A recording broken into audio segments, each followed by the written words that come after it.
મેં ઝોમેટોમાં કામ કરીને 5 મહિનામાં 1 લાખ રૂપિયા કમાવાનો ચેલેન્જ લીધો છે. કારણ કે ફેબ્રુઆરીમાં મારા ભાઈનું મેરેજ છે, તો હું એને મદદ કરી શકું. આજે સવારના 12 વાગ્યાનો પહેલો ઓર્ડર પિક કરી અને કસ્ટમરના ઘરે જઈને ડિલિવર કરી નાખ્યો. ત્યારબાદ બીજો ઓર્ડર સમર રેસ્ટોરન્ટમાંથી લઈને અને બાજુમાં જ રેજેન્ટા હોટલમાં જઈને એને પણ ડિલિવર કરી નાખ્યો. ત્યારબાદ બીજો એક ઓર્ડર લઈ અને એને પણ કસ્ટમરના ઘરે ડિલિવર કરી નાખ્યો. મિત્રો, આજે બહુ ટાઈમ પછી એક ટ્વિસ્ટ આવ્યો હતો. મિત્રો, આજે મેં ઓર્ડર પિક કર્યો છે એ આ મંગળ બજારની હોટલમાંથી પિક કરેલો છે. અને મિત્રો, આ ઓર્ડર લઈને હું નર્મદા નદી પાર કરી અને અંકલેશ્વર ડિલિવર કરવા માટે ગયો હતો. 6 મહિનાથી ઝોમેટોમાં કામ કરું છું, પણ પહેલી વખત નર્મદા નદીની પાર અંકલેશ્વર ઓર્ડર લઈને જવાનો વારો આવ્યો હતો.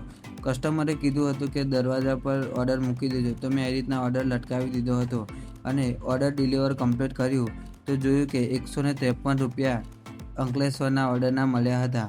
ત્યારબાદ મિત્રો ઘરેથી ટિફિન લાવ્યો હતો, તો રોટલીને શાક ખાધું હતું. મિત્રો, તમને એક રિક્વેસ્ટ છે, જો તમે વિડીયો જુઓ છો તો વિડીયોને લાઇક કરો, ચેનલને સબસ્ક્રાઈબ કરો અને તમે કઈ સિટીમાંથી વિડીયો જુઓ એ કોમેન્ટમાં જરૂર કરજો. ત્યારબાદ ટી પોસ્ટમાંથી એક ઓર્ડર લીધો અને એને પણ કસ્ટમરના ઘરે જઈને મૂકી દીધો. ત્યારબાદ હંગરી હાઉસમાંથી એક પિઝાનો ઓર્ડર લઈ એને પણ આ આંટીને જઈને આપી દીધો હતો.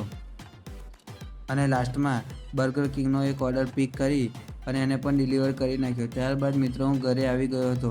મિત્રો, આજે જમવામાં ભાત, કઢી, શાક અને રોટલી હતી. મિત્રો, આજની ઇન્કમ છે 800 રૂપિયા અને ટોટલ ખર્ચો આજનો પેટ્રોલનો એકલો થયો છે 220 રૂપિયા.